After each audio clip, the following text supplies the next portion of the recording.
cho lòng sưởi ấm thêm. Cứ mỗi tối những lúc trước khi ngủ vùi trong lòng bóng thấy như những phút giây gần anh. Nhưng đêm vẫn có mưa rơi, nhìn xa ngắm bao ngôi sao, nhớ một người, nhớ em thật nhiều.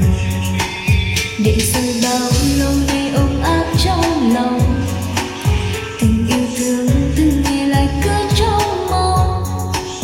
Mà tình yêu anh đã dành cho hết cho một người, chỉ có thế bên anh như bạn thôi. Phố vẫn có mưa rồi, lòng thêm xe lạnh cơn gắt nhỏ. Ánh mắt cũ đến sốt sạch như đang soi tìm theo bóng anh.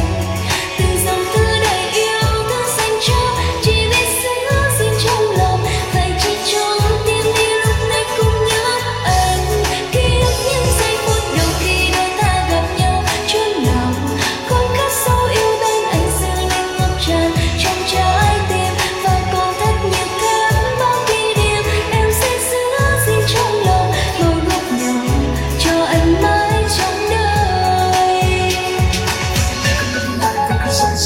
Rơi cho con là sẽ đẹp và làm và yêu với những kỷ niệm xưa.